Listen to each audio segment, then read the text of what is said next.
So guys अभी हम थोड़ा डिटेल में बात करेंगे कि ये नेफ्रॉन है। यहाँ पे मैंने दिखाया है ये प्रॉक्सिमल ट्यूब्यूल सेल्स दिखाए हैं, ठीक है। अब उसका मैं जूम इन करके आपको थोड़ा इसके बारे में डिटेल में कहूँगी कि ये जो है वो ल्यूमेन वाला पार्ट है, ठीक है। ये सेलुलर पार्ट है एंड ये जो है वो इंटरस्टिशियल पार्ट है। यहाँ पे ये ल्यूमिनल सरफेस है, ये पूरी जो है वो बेसोलेटरल सरफेस है, ठीक है।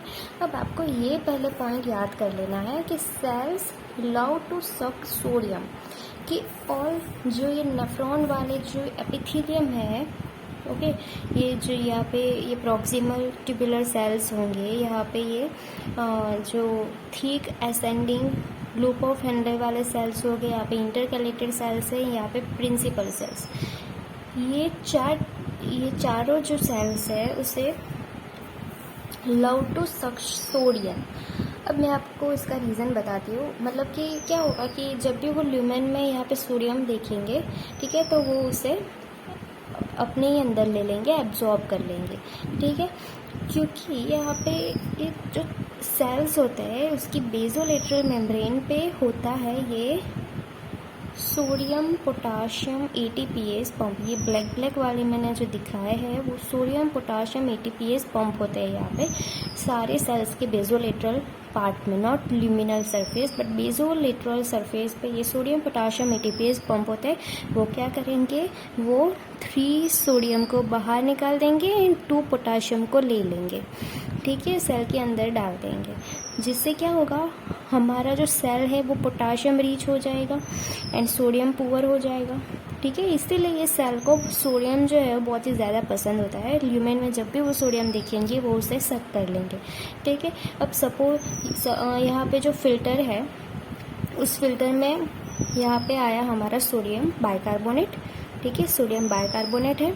जब भी सोडियम देखेंगे वो इसे एब्जॉर्ब कर लेंगे, बट वो ऐसे ही एब्जॉर्ब नहीं कर लेंगे। यहाँ पे ल्यूमिनल सरफेस पे प्रेजेंट होते हैं एक्सचेंजर, कि जो सोडियम, जिसे हम कहेंगे सोडियम हाइड्रोजन एक्सचेंजर, ठीक है, उसे हम क्या कहेंगे, sodium hydrogen counter, okay, counter कहेंगे ना, काउंटर ट्रांसपोर्ट, ठीक है, काउंटर ट्रांसपोर्टर, ठीक है। वो क्या करेंगे, एक सोडियम को अंदर लेंगे, दूसरे मतलब कि जो हाइड्रोजन है उसे बाहर निकाल देंगे, ठीक है।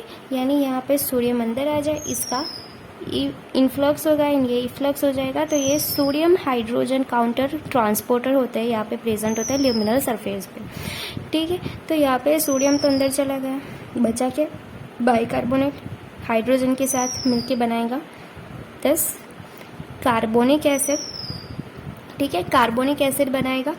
अब यहाँ पे ये ल्यूमिनल सरफेस है, यहाँ पे प्रेजेंट होता है ये कार्बोनिक एनहाइड्रेस टाइप 4, ठीक है। टाइप 4 जो है वो यहाँ पे ये ल्यूमिनल सरफेस पे प्रेजेंट होता है, कार्बोनिक एनहाइड्रेस, ठीक है। कार्बोनिक एनहाइड्रेस जो है वो क्या करेगा, वो इसे ब्रेक डाउन करेगा, ठीक है, इसके ऊपर एक्शन लेगा, वो ब्रेक डाउन कर देगा, CO2 एंड वाटर बन जाएगा। अब CO2 जो है वो लिपिड सॉल्युबल होता है, पहले से ही वो लिपिड सॉल्युबल होता है, जिसकी वजह से ये अंदर आ जाएगा सेल के अंदर आ जाएगा CO2, क्योंकि वो लिपिड सॉल्युबल होता है। अब सेल के अंदर बहुत सारे वाटर मॉलिक्यूल तो प्रेजेंट ही हो गए, जब भी वो CO2 को देखेंगे उसके साथ बाइंड हो जाएंगे, ठीक है, एंड वो बना लेंगे क्या, फिर से carbonic acid by this enzyme. This is also the carbonic anhydrase but this is type 2, ठीक है, कार्बोनिक एनहाइड्रेस टाइप 2 एंजाइम है ये, कि जो कार्बोनिक एसिड बनाएगा, ठीक है। अब कार्बोनिक एसिड जो है वो फिर से डिसॉल्व हो जाएगा इन दी H+ एंड HCO3- बाइकार्बोनेट बन जाएगा, ठीक है। अब ये मैंने ब्लैक वाले दिखाए हैं वो तो है हमारे सोडियम पोटाशियम एटीपीएस पंप, दूसरा ये ग्रीन वाला जो है वो जो बाइकार्बोनेट है उसे बाहर ले लेगा एंड Cl- जो है वो अंदर आ जाएगा, ठीक है। तो ये हो गया हमारा बाइकार्बोनेट क्लोराइड एक्सचेंजर, ठीक है, बाइकार्बोनेट क्लोराइड एक्सचेंजर। तो ये नॉर्मली फिजियोलॉजिकली ये मैकेनिज्म होती है in this cell, proximal tubular cells में। यहाँ पे हमने क्या देखा, सोडियम एब्जॉर्ब हो गया है एंड हाइड्रोजन बाहर निकल गया है, इनडायरेक्टली ये बाइकार्बोनेट एब्जॉर्ब हो गया। ठीक है, तो आपको ये 3 ट्रांसपोर्टर के बारे में आपको ये याद ये एक ट्रांसपोर्टर, ये दोनों एंजाइम के बारे में आपको याद रखना है। ठीक है, तो हमने क्या किया कि एसिड को बाहर निकाल दिया, इनडायरेक्टली हमने अल्कली को अपने बॉडी में रख लिया। ठीक है, यानी यहाँ पे क्या होगा, पीएच अच्छे से मेंटेन रहेगी। ठीक है, पीएच जो है वो हमारी मेंटेन रहेगी। ठीक है, जो हमारे सारे बॉडी के सेल्स होते हैं वो नॉर्मली क्या करते हैं, तो वो नॉर्मली जो है वो O2 कंज्यूम करते हैं एंड CO2 प्रोडक्शन करते हैं। CO2 प्रोड्यूस होगा तो क्या होगा, हमारा कार्बोनिक एसिड बनेगा। एसिड जो है वो हमारी बॉडी के लिए अच्छा नहीं है, हार्मफुल है। ठीक है, तो इसीलिए हम पीएच को मेंटेन किडनी के थ्रू भी करते हैं। किडनी जो बेस्ट है for the acid base balance of our body. So वो क्या करेगा, एसिड को बाहर निकाल दे रहा है एंड अल्कली को एब्जॉर्ब कर रहा है। ठीक है, तो यहाँ पे हमने सोडियम भी एब्जॉर्ब कर लिया।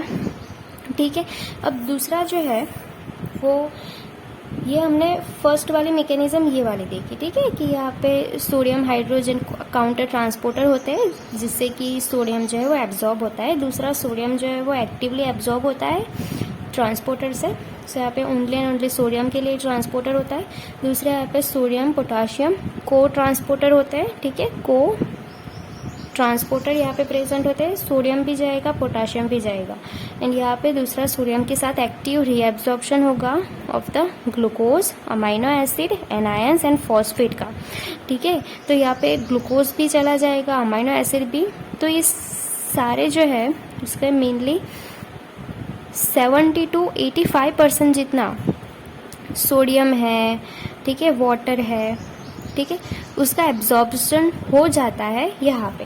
ठीक है, यहाँ पे मैंने दिखाया है कि सोडियम का रीएब्जॉर्प्शन है जो प्रॉक्सिमल ट्यूबुलर सेल्स है वहाँ पे 65 to 70% होगा और 70 to 80% होगा। Then thick ascending loop Henle जो है वहाँ पे उस सेल्स में ये 20 to 25% जितना सोडियम रीएब्जॉर्ब होगा। जो डिस्टल कन्वोल्यूटेड ट्यूब्यूल जो सेल्स है वहाँ पे होगा 8 to 9% एंड कलेक्टिंग डक्ट है वहाँ पे 2 to 3% जितना रीएब्जॉर्प्शन होगा सोडियम का। ठीक है, उसी के साथ साथ वाटर का भी रीएब्जॉर्प्शन होना ही है। अब हमने तो ये बात की पूरी नॉर्मल जो मैकेनिज्म होती है फिजियोलॉजिकली, जो ये ट्यूब्यूलर जो प्रॉक्सिमल कन्वोल्यूटेड ट्यूबुलर सेल्स है उसमें ये नॉर्मली फिजियोलॉजिकली होता है। बट हम तो यहाँ बात कर रहे हैं डायूरेटिक्स की। ठीक है, तो डायूरेटिक्स हम दे देंगे यहाँ पे। डायूरेटिक्स क्या होगा, यहाँ से फिल्टर होगा। ठीक है, यहाँ से वो फिल्टर होगा। जो ड्रग्स है वो क्या करेगी, वो यहाँ पे आके बाइंड हो जाएगी। ठीक है, यहाँ पे आके ये बाइंड हो जाएगी। मतलब कि ये हमने ड्रग कौन सी दी, ये जो है वो है कार्बोनिक एनहाइड्रेज इनहिबिटर।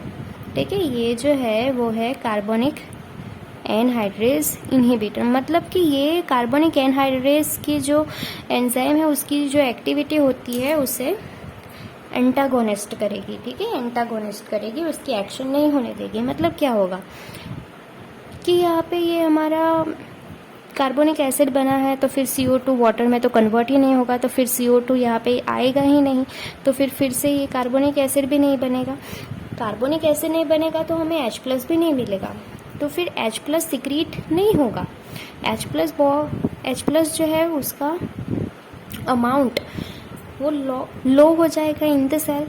तो फिर H+ नहीं है तो भाई सोडियम भी अंदर नहीं आएगा। ठीक है, सोडियम कब आएगा अंदर, जब भी H+ बाहर जाएगा। बट H+ ही नहीं है, बहुत कम है, तो फिर H+ बाहर नहीं जाएंगे, सोडियम अंदर नहीं आएगा।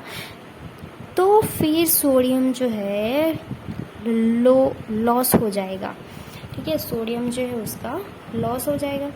ठीक है, तो इस तरह से ये डायूरेटिक्स जो है वो एक्ट करेगी। ठीक है। ये हमारी जो डायूरेटिक है ये वाली है, कार्बनिक एनहाइड्रेज इनहिबिटर। ठीक है, हमने देखा आगे वाले सेल में कि कैसे हो रहा है उसकी एक्शन। ठीक है, कैसे हो रही है उसकी एक्शन। तो ये कार्बनिक एनहाइड्रेज इनहिबिटर है जो कार्बनिक एनहाइड्रेज को इनहिबिट कर देगी। दोनों एंजाइम टाइप 2 टाइप 4 दोनों एंजाइम को वो इनहिबिट कर देगी। ठीक है, उसे उन्होंने इनहिबिट कर दिया तो क्या होगा, सोडियम लॉस होगा। सोडियम लॉस होगा तो उसे हम कहेंगे नाइट्रियूरेसिस। ठीक है, सोडियम लॉस होगा तो उसे हम कहेंगे नाइट्रियूरेसिस। ठीक है, अब दूसरा बाइकार्बोनेट भी लॉस होगा। ठीक है, क्योंकि यहाँ पे मैंने आपको बताया कि बाइकार्बोनेट भी यहाँ पे एब्जॉर्ब होगा, बट यहाँ पे ये ब्रेक डाउन ही नहीं होगा, ये सोडियम भी अंदर नहीं जाएगी, ये कोई मैकेनिज्म नहीं होगी, तो फिर ये बाइकार्बोनेट जो है वो भी इसी के साथ लॉस हो जाएगा। ठीक है, तो यूरिन हमारा क्या बनेगा, अल्कली यूरिन बनेगा। ठीक है, तो हमारा यूरिन जो है, नॉट यूरिया बट यूरिन, ठीक है, यूरिन जो है वो हमारा अल्कलाइन बनेगा। तो बाइकार्बोनेट इंक्रीज हो गया इन द यूरिन, हमारा यूरिन जो है वो अल्कलाइन बनेगा। ठीक है, अब सोडियम भी लॉस हो रहा है, बाइकार्बोनेट लॉस हो रहा है, सोडियम लॉस हो रहा है तो उसके साथ साथ वाटर भी लॉस होगा, that is we call the diuresis. ठीक है, अब यहाँ पे मैंने लिखा है माइल्ड नाइट्रियूरेसिस। अब माइल्ड यानी बहुत ही कम जो है वो सोडियम लॉस होगा, बट आप कहेंगे कि कम कैसे होगा, क्योंकि जो हमारी प्रॉक्सिमल ट्यूबुलर सेल्स जो है वो तो हमारा 60 to 70 और 80% जितना सोडियम रीएब्जॉर्ब करते हैं, तो सारा सोडियम लॉस हो जाएगा। नहीं, ऐसा नहीं होगा, क्योंकि हमारे जो ये नेफ्रॉन है यहाँ पे भी सेल्स प्रेजेंट होते हैं, तो वो भी सोडियम रीएब्जॉर्ब कर लेंगे थोड़ा थोड़ा सा। ठीक है, यहाँ पे भी सोडियम रीएब्जॉर्ब हो जाएगा, तो बहुत ज़्यादा सोडियम जो है वो लॉस नहीं होगा, सोडियम लॉस होगा बट माइल्ड लॉस होगा यहाँ पे।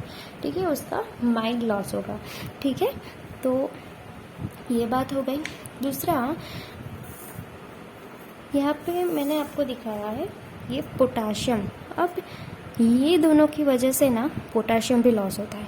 अब होता क्या है, यहाँ पे मैंने ये दिखाया है प्रिंसिपल सेल। ठीक है, प्रिंसिपल सेल जो कलेक्टिंग ट्यूब्यूल के जो एपिथेलियम होते हैं, एपिथेलियल सेल्स होते हैं, that is our principal cell. ठीक है, ये मैंने एक प्रिंसिपल सेल दिखाया। मैंने आपको बताया ही है कि सारे सेल की जो बेसोलेटरल मेम्ब्रेन है वहाँ पे क्या होगा, हमारा सोडियम पोटाशियम एटीपीएस पंप होगा। ठीक है, वो क्या करेगा, 3 सोडियम को बाहर निकाल देगा, 2 पोटाशियम को अंदर ले लेगा। तो पोटाशियम पहले से ही यहाँ पे ज़्यादा रहेंगे, पोटाशियम रिच है ये। ठीक है, अब क्या होता है कि एक्चुअली में सोडियम यहाँ पे बहुत ही ज़्यादा लॉस हो रहा है। ठीक है, हमने बताया आपको कि यहाँ पे सोडियम जो है वो लॉस होगा, मतलब कि यहाँ पे सोडियम जो है वो रीएब्जॉर्ब नहीं हो रहा है, तो ज़्यादा सोडियम आएगा, विद इन ज़्यादा बाइकार्बोनेट भी आ रहा है। ठीक है, सोडियम के साथ साथ ये एक्चुअली यस ऑब्वियसली वाटर भी आ रहा है। ठीक है, अब सोडियम ज़्यादा आ रहा है, यहाँ पे सोडियम चैनल जो है एक्टिवेट हो जाएगी, सोडियम को अपने साथ मतलब कि उसका इनफ्लक्स करवा देंगी, ज़्यादा सोडियम आएगा। सोडियम जैसे ही आएगा वैसे ही ये पंप के थ्रू बाहर निकल जाएगा। 3 सोडियम तो ये पंप बाहर निकाल दे रहा है, 2 पोटाशियम ले रहा है सेल के अंदर। जितना सोडियम ज़्यादा आएगा, ठीक है, उतनी ये सारे पंप एक्टिवेट रहेंगे, 3 सोडियम बाहर निकालते जाएंगे, 2 पोटाशियम अंदर लेते जाएंगे। बट पहले से ही यहाँ पे पोटाशियम तो है ही, पोटाशियम रिच सेल्स ही होते हैं सारे सेल। ज़्यादा पोटाशियम आ रहा है तो वो ज़्यादा पोटाशियम जो है वो सेल को पसंद नहीं है। ठीक है, ज़्यादा पोटाशियम आएगा तो फिर यहाँ से वो बाहर निकल जाएगा। पोटाशियम क्या हो जाएगा, इफ्लक्स हो जाएगा, सेल्स जो है पोटाशियम का इफ्लक्स कर देंगे। ठीक है, तो पोटाशियम लॉस जो है वो भी ज़्यादा होगा, राइट, आई एम राइट। ठीक है, मैंने यहाँ पे बताया कि नाइट्रियूरेसिस होगा तो पोटाशियम लॉस होगा, that is we call the kaliuresis. दूसरा मैंने अब ये बाइकार्बोनेट की वजह से कैसे, ठीक है, तो यहाँ पे जो ल्यूमेन होता है, यहाँ पे ये कलेक्टिंग डक्ट में जो कलेक्टिंग जो डक्ट है वो वाला जो ल्यूमेन है वो इलेक्ट्रोनेगेटिव होता है, वो पहले से ही इलेक्ट्रोनेगेटिव होता है, पहले से ही मतलब फिजियोलॉजिकली ही वो इलेक्ट्रोनेगेटिव होता है। कैसे, तो जैसे ही यहाँ पे फिल्टर होके यहाँ पे सोडियम आएगा, मैं नॉर्मली बता रही हूँ, ठीक है। जैसे ही यहाँ से फिल्टर हो गए, ये हमारा सोडियम आएगा, सोडियम चैनल प्रेजेंट ही है तो सोडियम अंदर आ जाएगा, सोडियम अंदर आएगा, जिसकी वजह से ये हमारा ल्यूमेन हो वो रिलेटिवली नेगेटिव ही रहेगा ना, ठीक है। सोडियम अंदर जा रहा है तो ये वाला नेगेटिव होगा, ठीक है। ये वाला ल्यूमेन नेगेटिव रहेगा, जिसकी ये जो नेगेटिविटी है वो भी पुल करेगी पोटाशियम को, नॉर्मली पुल तो करती ही है, ठीक है। बट यहाँ पे लॉस हो रहा है हमारा बाइकार्बोनेट, ओके। यहाँ पे ज़्यादा बाइकार्बोनेट भी लॉस हो रहा है, तो ये पूरा जो ल्यूमेन है बहुत ही नेगेटिव होगा। तो ये जो ल्यूमेन है वो नेगेटिव होगा, जो क्या करेगा, सक करेगा ये पोटाशियम को इनटू द ल्यूमेन, पोटाशियम का इफ्लक्स होगा, पोटाशियम लॉस ही होगा, ठीक है। तो आपको समझ में आया कि यहाँ पे नाइट्रोयूरेसिस है, ठीक है। एंड जो बाइकार्बोनेट है वो दोनों क्या करवाएंगे, कैलीयूरेसिस, ठीक है। पोटाशियम लॉस करवाएंगे, कैलीयूरेसिस करवाएंगे, ठीक है। एंड हाँ, मैंने यहाँ पे लिखा तो है बट मैं आपको बताना भूल गई कि यहाँ पे जो कार्बोनिक एनहाइड्रेस इनहिबिटर्स जो होते हैं वो हमारी है ये वाली एक ही ड्रग है, एसिटाजोलामाइड, ठीक है। ये ड्रग है, उसका नाम है एसिटाजोलामाइड, ये आपको याद रखनी है, ठीक है। तो ये आपको यहाँ पे एसिटाजोलामाइड के 4 फंक्शन ही याद रखने हैं, आपको यहाँ पे समझ लेना है, ठीक है। माइल्ड नाइट्रोयूरेसिस करेंगी, बाइकार्बोनेट लॉस करेगी, डाईयूरेसिस करवाएंगे एंड कैलीयूरेसिस करवाएंगे, ठीक है। तो इसीलिए हम जो है मतलब कि यहाँ पे क्या होगा, ब्लड जो है और बॉडी जो है वो एसिडिक होगी यहाँ पे, ठीक है। एंड पोटाशियम भी लॉस हो रहा है तो हमारा ब्लड जो है वो हाइपोकैलेमिक होगा, सो हाइपोकैलेमिक ब्लड होगा, ठीक है। तो ये दोनों की वजह से हम उसका यूज़ डाईयूरेटिक्स में नहीं कर, एज ए डाईयूरेसिस में नहीं करते, ठीक है। तो उसका हम यूज़ कहाँ पे करते हैं वो हम देखते हैं, ठीक है। इससे पहले हम देख लें कि एक्स्ट्रा रीनल एक्शन, ठीक है, उसकी दूसरी एक्शंस क्या होती है। तो एक्वस ह्यूमर फॉर्मेशन जो है वो डिक्रीज करवाएगी, ठीक है, in the I in very high doses, okay. जो HCl एंड पेंक्रियाटिक जो बाइकार्बोनेट है, ये HCl in the stomach and pancreatic bicarbonate, उसका सिक्रीशन भी वो कम करवाएगी, उसका सिक्रीशन भी इस ड्रग की वजह से लो होगा। एंड इंक्रीज CO2 होगा in the brain and pH भी ब्रेन की डिक्रीज होगी, सो इससे सेडेशन एंड सीजर अटैक आ सकता है। Then in the lung CO2 transport जो है वो अल्ट्रेशंस होगा इन द CO2 ट्रांसपोर्ट में, बट ये जो है वो मास्क हो जाता है by other compensatory mechanisms. So जो उसकी फार्माकोकाइनेटिक्स हम देखें तो ये ड्रग हम नॉर्मली ओरली देते हैं एंड ये सिक्रीट होती है बाय द किडनी एंड ये एक्ट करती है 8 to 12 आवर्स तक। देन उसके यूजेस के बारे में देखें तो हमने आपसे पहले ही एक्स्ट्रा रीनल एक्शन में आपको दिखाया कि एक्वस ह्यूमर जो है, ठीक है, एक्वस ह्यूमर जो है ये ड्रग से कैसा होगा, लो होगा, ठीक है। ग्लूकोमा में क्या प्रॉब्लम होती है, ग्लूकोमा में जो हमारा IOP होता है वो बढ़ जाता है, IOP यानी कि इंट्राऑक्यूलर प्रेशर वो बढ़ जाता है, ठीक है। अब हम ये ड्रग देंगे तो एक्वस ह्यूमर प्रोडक्शन जो है वो कम होगा, ठीक है। तो हम ग्लूकोमा में हम उसे यूज़ करते हैं टू अल्कलाइनाइज द यूरिन, ठीक है, अल्कलाइनाइज करने के लिए यूरिन को, ठीक है। एंड दूसरी जो एसिडिक ड्रग है उससे भी फ्लश आउट करने में हम ये एसिटाजोलामाइड यूज़ करते हैं। दूसरा एपिलेप्सी है, तीसरा है माउंटेन सिकनेस में, ठीक है, एंड पेरियोडिक पैरालिसिस, ओके। अब माउंटेन सिकनेस में क्या होता है कि यहाँ पे माउंटेन सिकनेस में क्या होता है कि रैपिड असेंट जब हम करते हैं टू द हाई एल्टीट्यूड पे हम जाते हैं तो क्या होगा, एक्यूट सिकनेस होगी, इसमें क्या होगा, हमें हेडेक हो सकता है, ठीक है, नोजिया होगी, वॉमिटिंग, ठीक है, वीकनेस, ठीक है, इंसोम्निया फॉर 1 to 2 days तक।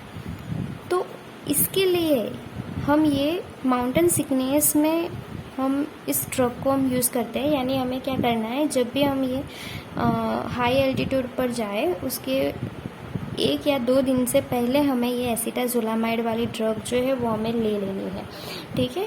तो ये सारे जो सिम्टम्स है वो एक्चुअली में पल्मनरी एंड सेरेब्रल इडीमा से होते हैं। एक्चुअली में क्या होता है कि जब भी हम हाई एल्टीट्यूड पे जाते हैं एक्यूट सिकनेस होता है बिकॉज ऑफ यहाँ पे क्या हो जाता है पल्मनरी एंड सेरेब्रल इडीमा हो जाता है, सेरेब्रल इडीमा हो जाता है जिससे ये सारे सिम्टम्स दिखाई पड़ते हैं। बट ये हम एसिटाजोलामाइड ले लेंगे तो ये रिलीफ हो जाएगा, ठीक है, 1 to 2 days before the travelling, ठीक है। देन तो हमने इसके यूजेस देख लिए, अब दूसरे हम उसकी EDR देखते हैं। तो EDR मैंने आपको पहले ही बताया कि ये एसिडोसिस, हाइपोकैलेमिया, इसकी वजह से हम इसे डायूरेटिक में यूज़ नहीं करते हैं। ड्राउजीनेस, फटीग, एब्डोमिनल डिस्कम्फर्ट होगा, hyper sensitive reaction like rashes, ठीक है,